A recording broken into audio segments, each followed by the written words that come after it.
bersyukur buat kasih dan cinta Tuhan yang begitu luar biasa. Hanya cinta dari Tuhan yang melayakkan kami.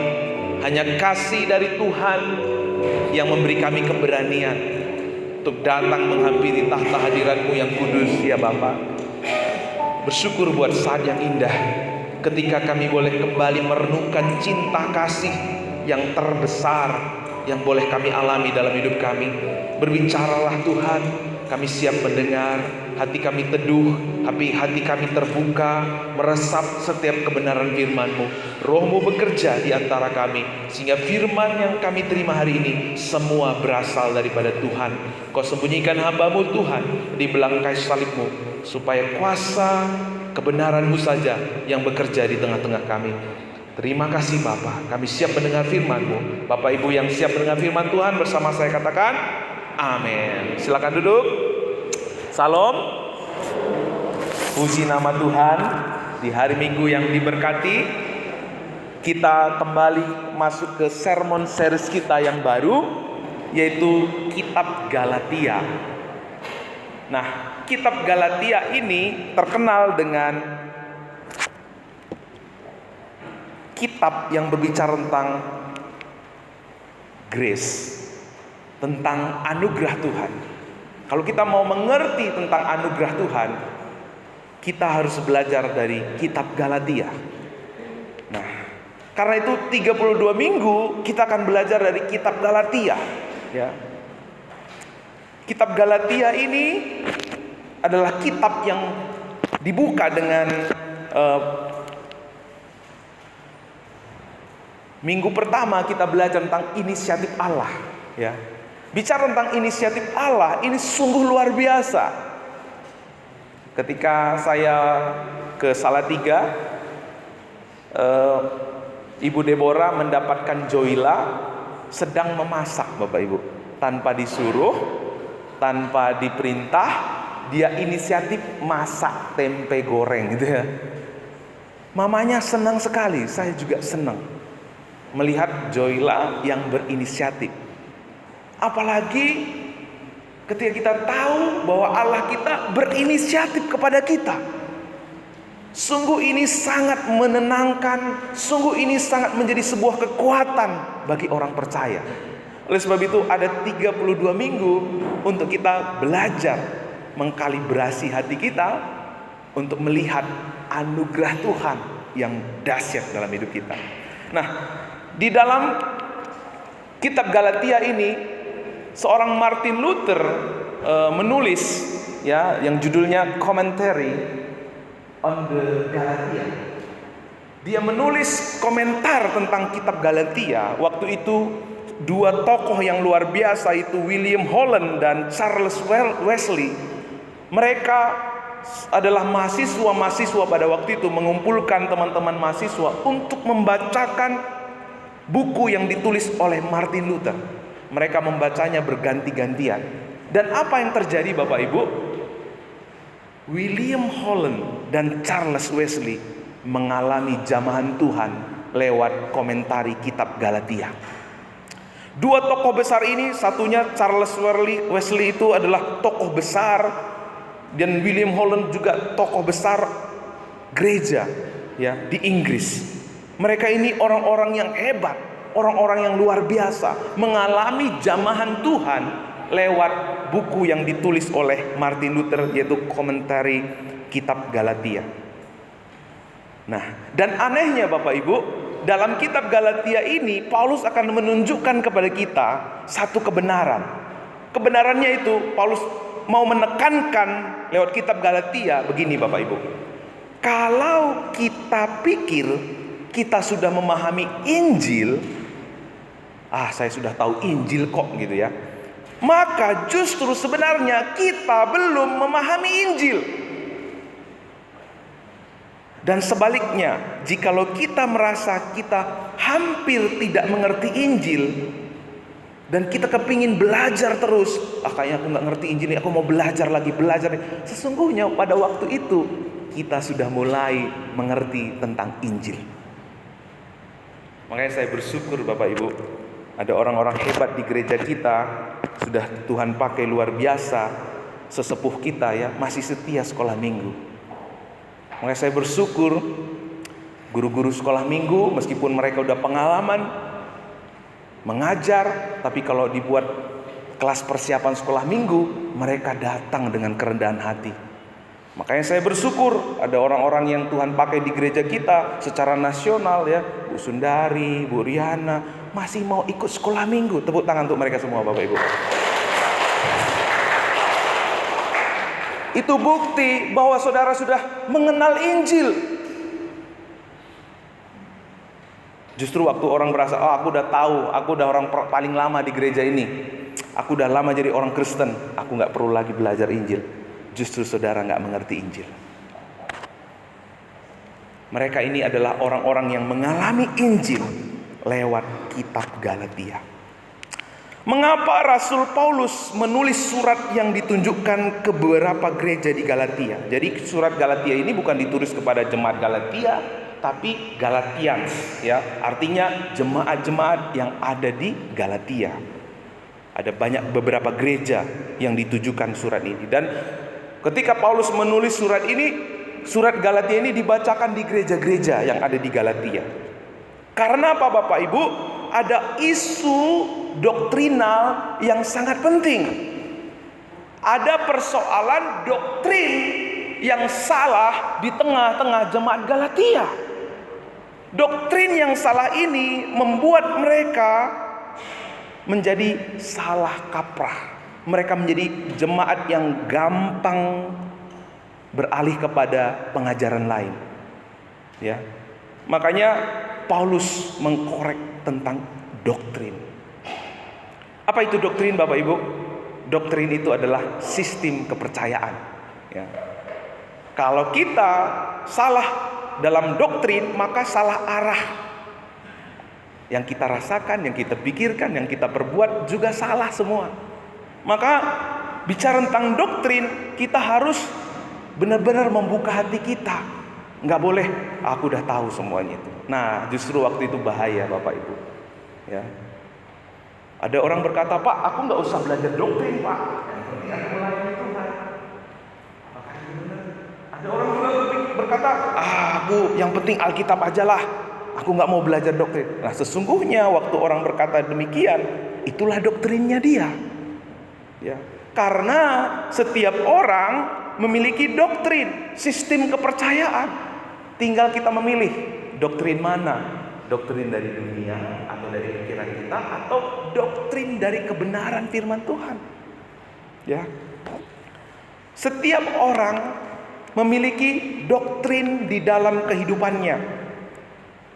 Memiliki sistem kepercayaan di dalam hidupnya. Segala sesuatu tentang kita didasarkan pada sistem kepercayaan, bukan kepada pengalaman. Jika seorang datang dan memberi Anda keyakinan yang salah, keyakinan yang bengkok, maka pada waktu itu saudara juga dibengkokkan hidupnya. Maka di dalam gereja kita selalu diarahkan, kalau khotbah itu bukan tips-tips, bukan langkah-langkah, tapi yang disampaikan itu apa? Pengajaran firman yang alkitabiah. Khotbah yang disampaikan dari mimbar ini adalah eksegesis, bukan topikal.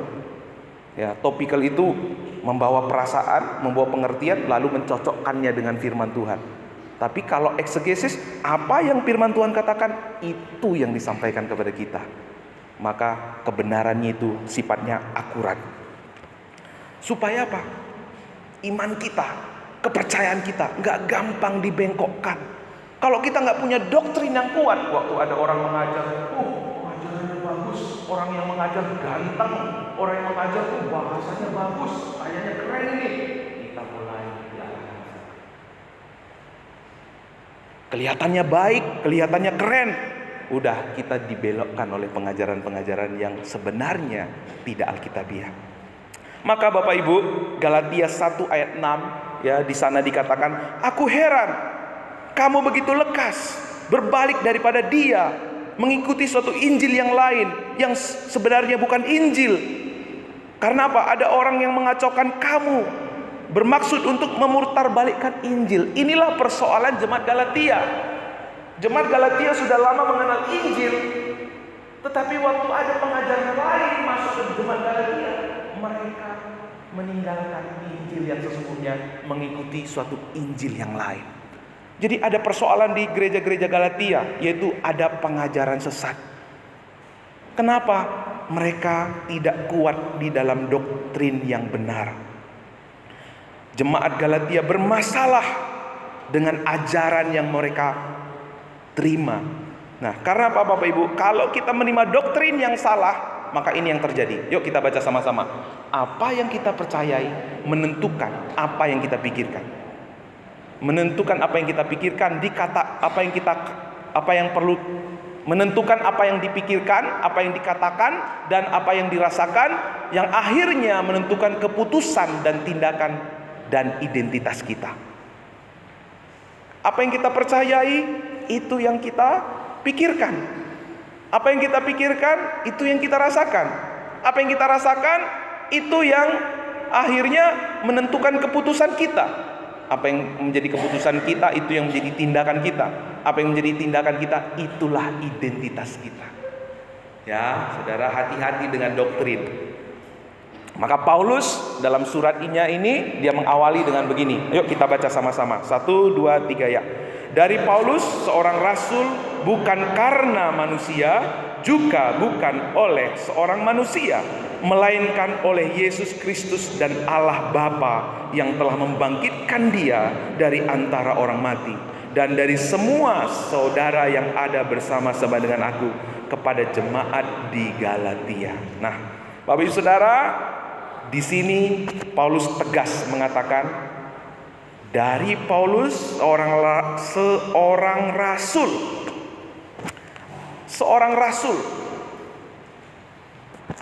Lalu bukan karena manusia dan bukan oleh seorang manusia. Ya.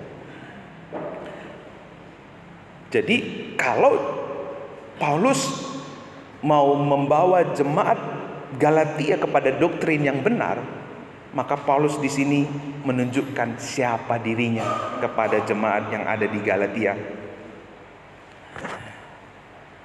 Karena mereka harus tahu siapa Paulus yang sebenarnya. Ya. Kalau mereka tidak tahu siapa Paulus yang sebenarnya, maka mereka nggak mungkin bisa menerima doktrin yang benar. Ya. Karena ada dua di sini Bapak Ibu. Untuk kita menemukan doktrin yang benar, kita mengenal yang namanya epistemologi. Epistemologi itu bukan tentang apa yang kita ketahui, tetapi tentang kalau kita tahu dari mana kita tahu, dan atas otoritas siapa kita tahu. Ya, jadi doktrin itu terbentuk dari siapa kita tahu, siapa otoritasnya. Makanya di awal surat ini Paulus menunjukkan siapa dirinya, bahwa dia adalah seorang rasul, bukan dari manusia, juga bukan oleh seorang manusia, melainkan oleh siapa Bapak Ibu? Oleh Yesus Kristus dan Allah Bapa yang telah membangkitkan dia dari antara orang mati. Jadi kalau Paulus di sini bicara tentang doktrin, maka dia mengawali siapa dirinya di hadapan Tuhan. Dia adalah seorang rasul, bukan dari manusia, bukan dari dirinya sendiri, tetapi dari Tuhan. Ya, karena kalau bicara tentang epistemologi ada dua, Bapak Ibu, ada tiga: tradisi atau kultur sekuler atau budaya sekuler, gitu ya. Kalau tentang budaya, evolusi, tradisi atau legenda, contohnya begini, jangan keluar maghrib ya, ntar kamu keluar maghrib nanti ditangkap genderuwo gitu ya. Itu sifatnya apa? Epistemologi tradisional, tradisi yang diteruskan dari nenek moyang kita, pengaruh turun temurun, tahayul, cerita isapan jempol. Nah, makanya karena epistemologi ini mempengaruhi seluruh kehidupan orang yang ada di dunia. Ya. Kenapa Nazi Jerman membunuh 6 juta Yahudi dalam peristiwa genosida? Karena epistemologinya. Karena mereka mempercayai kita ini bangsa Arya lebih kuat, lebih hebat. Nggak boleh ada bangsa yang lebih hebat, lebih kuat dari kita. Begitu bangsa Yahudi bangkit, kelihatannya lebih hebat, mereka membasmi orang-orang Yahudi karena nggak mau disaingi. Jadi epistemologi ini sangat penting, mempengaruhi hidup manusia, mempengaruhi doktrinnya. Ya. Atau satu lagi, sekuler kultur. Ya. Sosialisme, kapitalisme, ekonomi. Aku kalau nggak punya uang, aku nggak aman. Aku kalau nggak punya jabatan, aku bukan sesuatu. Gitu ya. Makanya akhirnya orang-orang yang memiliki epistemologi dari kedua hal ini pasti hidupnya ada di dalam kekecewaan. Akhirnya pasti ada di bawah penyesalan. Karena apa? Ada yang salah dengan apa yang mereka percayai, dengan sistem kepercayaan mereka. Ya. Mengapa ada orang marah ketika tidak dihargai? Karena dia percaya dia itu somebody ketika orang-orang menghargai dia. Itu doktrinnya dia, gitu ya. Kenapa orang suka melecehkan atau marah ketika dilecehkan? Karena itu epistemologinya. Mengapa iri kepada orang lain? Mengapa marah ketika dibuli orang atau suka membuli orang lain? Mengapa kerja banting tulang siang dan malam? Mengapa menghalalkan segala cara untuk memperoleh jabatan atau uang? Karena dia menaruh kepercayaan kepada itu semua. Kalau aku nggak punya ini, kalau aku nggak begini, aku bukan seseorang yang hebat. Ia memiliki epistemologi yang membawa dia kepada kekecewaan. Pada akhirnya kecewa, pada akhirnya akan sakit hati, pada akhirnya akan kecewa. Tapi apa yang kita belajar dari Paulus pada hari ini adalah yaitu epistemologi biblical gospel. Sifatnya alkitabiah, sifatnya mendasar kepada kebenaran firman yang hidup. Ya, makanya kita baca sekali lagi Bapak Ibu. Yuk 1, 2, 3 ya. Dari Paulus seorang rasul bukan karena manusia, juga bukan oleh seorang manusia, melainkan oleh Yesus Kristus dan Allah Bapa yang telah membangkitkan dia dari antara orang mati. Apa artinya rasul? Dalam Alkitab itu ada 2 rasul Bapak Ibu. Rasul R-nya besar dan R-nya kecil. Rasul R-nya besar itu yaitu murid-murid Yesus, termasuk Paulus, karena Paulus bertemu langsung dengan Yesus dan Yesus mengutus Paulus untuk menginjili bangsa-bangsa lain, ya. Tapi ada rasul R-nya kecil. Nah, R-nya kecil itu bicara tentang siapa? Contohnya siapa? Contohnya Barnabas. Karena Barnabas itu rasul yang diutus oleh gereja, ya. Dan Paulus adalah rasul yang diutus oleh otoritas Yesus sendiri, bukan manusia. Ya, ingat, epistemologi tadi bicara tentang apa? Siapa yang memberitahu? Otoritas siapa yang mengajarkan? Nah, Paulus menunjukkan siapa dirinya. Aku ini rasul, Tuhan sendiri yang mengutus aku. Apa yang kuberitakan bukanlah pengertian manusia. Apa yang kuberitakan bukanlah pengajaran nenek moyang, tradisi atau sekuler kultur, tetapi apa yang kuajarkan adalah dari Tuhan. Nah, apa yang Paulus ajarkan di Galatia 1 ayat 3 sampai 5, kasih karunia menyertai kamu dan damai sejahtera dari Allah Bapa kita dan dari Tuhan kita Yesus Kristus yang telah menyerahkan dirinya karena dosa-dosa kita untuk dari dunia yang jahat sekarang ini. Untuk apa? Untuk melepaskan kita dari dunia yang jahat yang sekarang ini menurut kehendak Allah dan Bapa kita. Baginya lah kemuliaan selama-lamanya. Nah, tadi Paulus sudah memberitakan siapa dirinya. Sekarang Paulus memberitakan isi pemberitaannya. Apa isi pemberitaannya? Apa Bapak Ibu yang warna merah? Kasih karunia, menyerahkan dirinya, melepaskan kita. Kita bisa lepas dari dosa. Kita bisa bebas dari kutuk dosa. Bukan dengan usaha kita, tetapi dengan kasih karunia Tuhan kita Yesus Kristus. Itulah inisiatif Allah. Kalau saudara tahu bahwa kita ini selamat bukan karena kita lebih baik, bukan karena kita ketika kita datang kepada Tuhan, bukan karena ketika kita mencari Tuhan, tetapi Tuhan yang mencari kita, Tuhan yang menghampiri kita, menunjukkan kasih karunia-Nya kepada kita. Waktu itu saudara menemukan damai sejahtera. Waktu itu kita menemukan solusi atas semua pergumulan kita. Waktu itu kita menemukan semua jawaban atas semua permasalahan yang kita hadapi. Karena apa saudara? Inisiatif Tuhan. Dia menyelamatkan kita. Dia yang berinisiatif. Dia tidak mengirim seorang guru atau seorang konselor. Dia tidak mengutus seorang coaching atau instruktur. Tapi ia mengirimkan pribadi anaknya kepada kita. Dialah segalanya yang dimiliki oleh Bapa. Dialah pribadi yang membawa kita kepada kemenangan. Bagaimana dia menyelamatkan kita? Dia menyelamatkan kita dengan menyerahkan dirinya. Karena lewat dirinya dosa-dosa kita ditebus.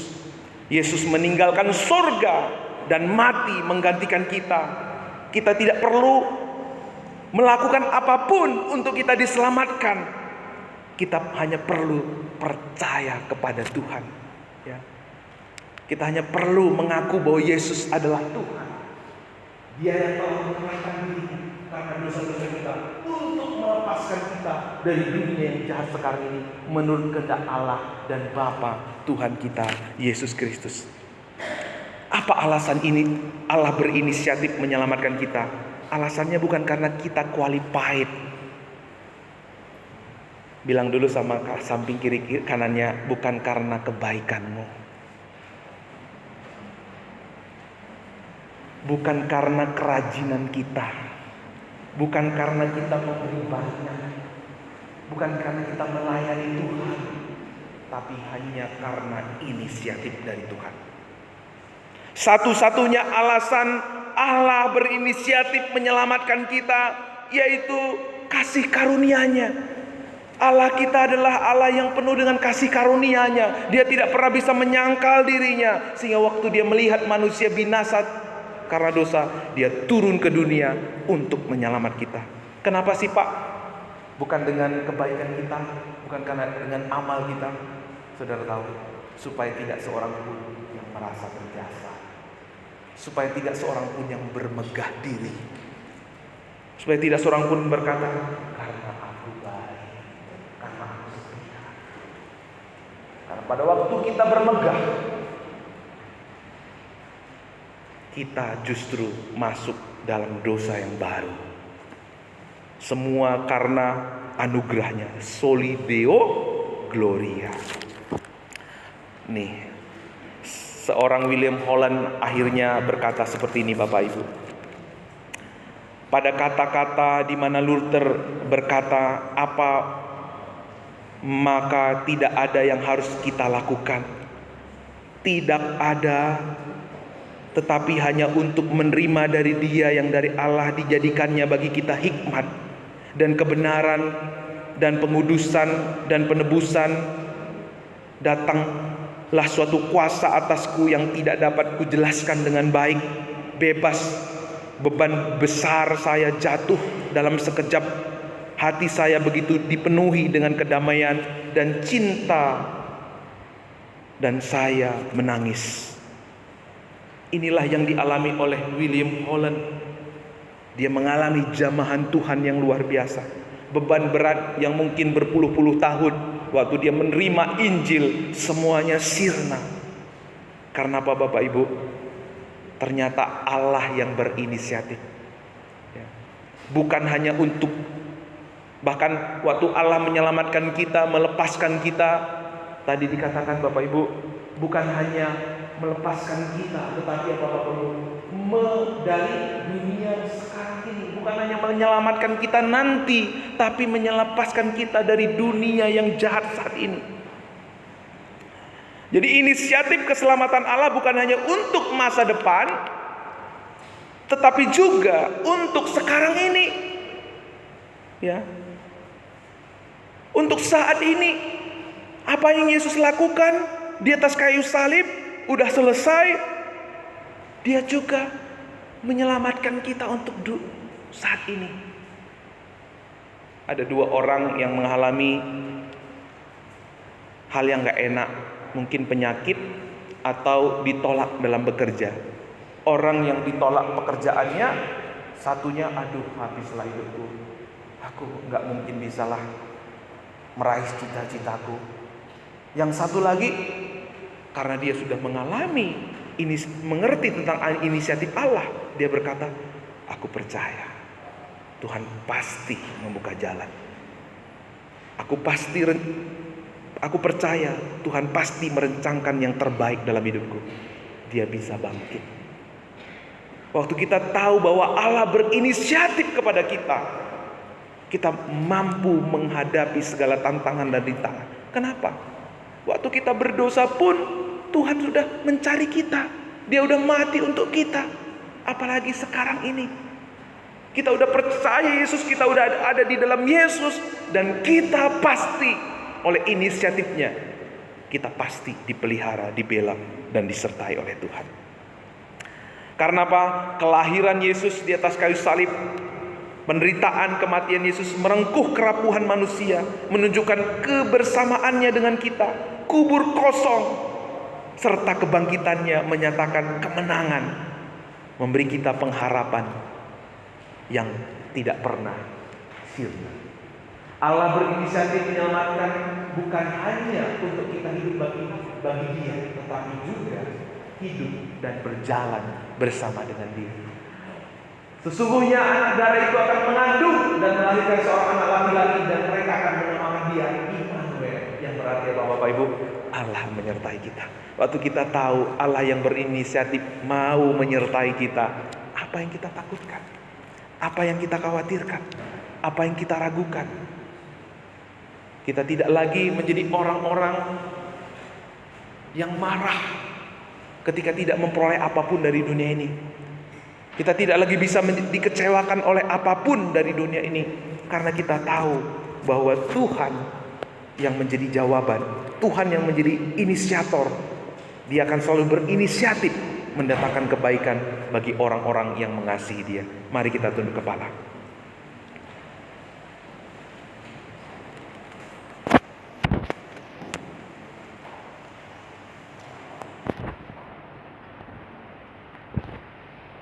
Mari kita memberi kesempatan buat Roh Kudus untuk meneguhkan firman yang baru kita dengar dalam setiap pribadi kita saat ini.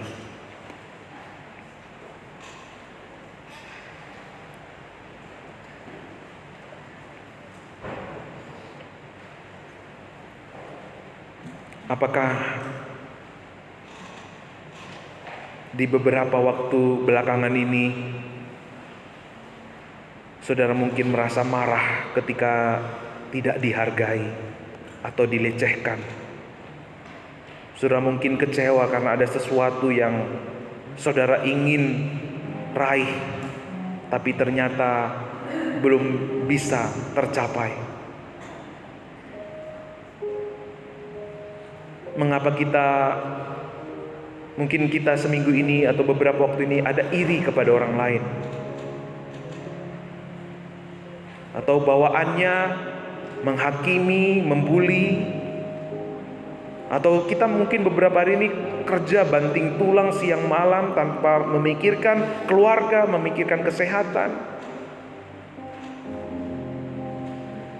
karena ada yang salah dengan epistemologi kita. Kita memiliki doktrin yang dari dunia ini. Tuhan mau kita membuka hati kita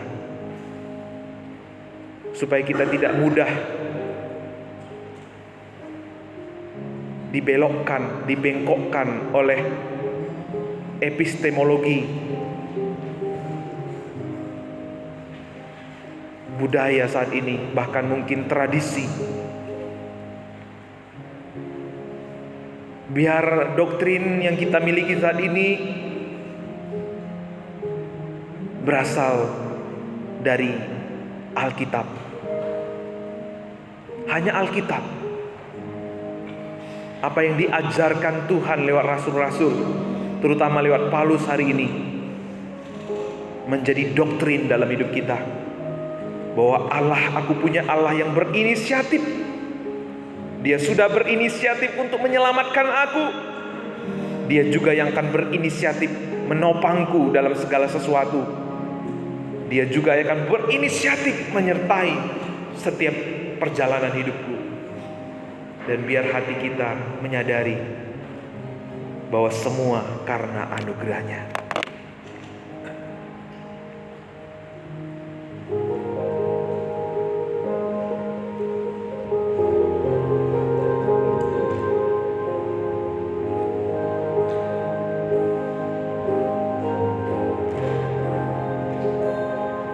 Terima kasih Tuhan Yesus. Dan kemuliaan-Mu, Imam besar Maha Agung, Kaulah pemilik hidupku, Yesus Kristus Tuhan.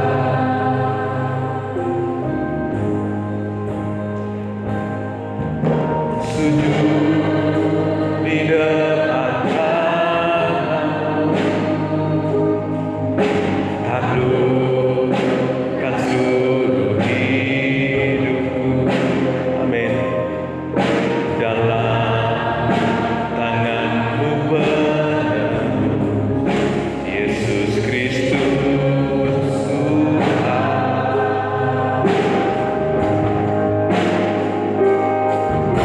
Tiada satu pun yang luput dari karya kasih-Mu yang mulia. Bagi-Mu segala pujian, hormat, kemuliaan.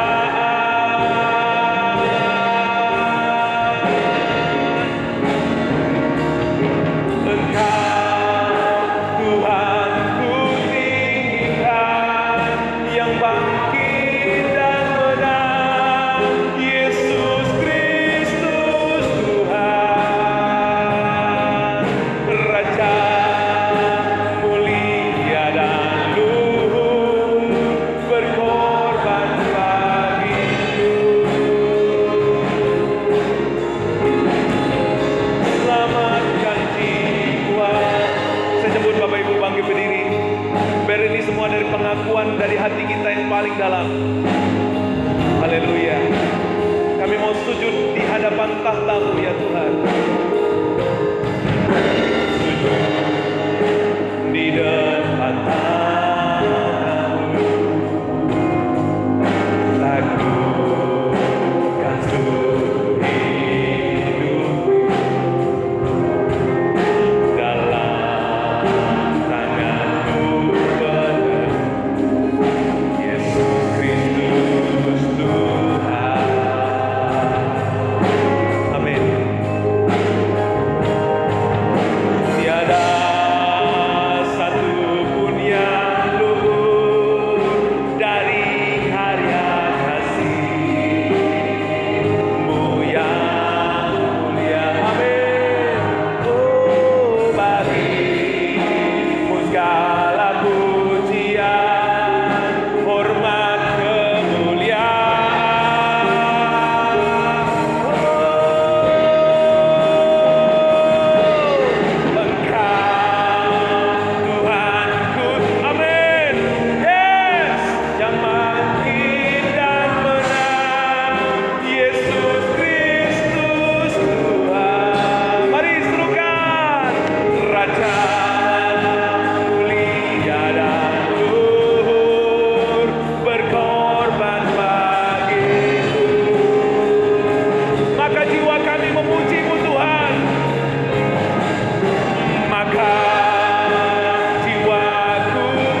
Karena Injil,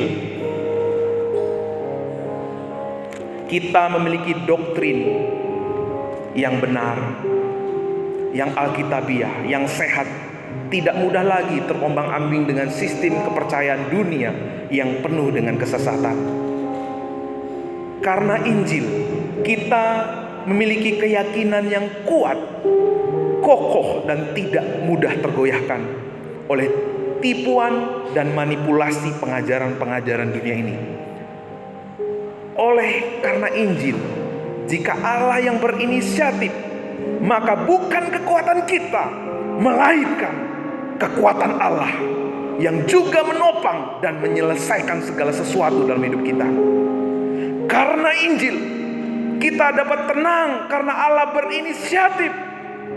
Ia senantiasa bersama-sama dengan kita. Ia senantiasa menyertai kita, bahkan menolong kita untuk saat ini, sekarang ini, melewati segala musim kehidupan di dalam kehidupan kita. Amin, amin.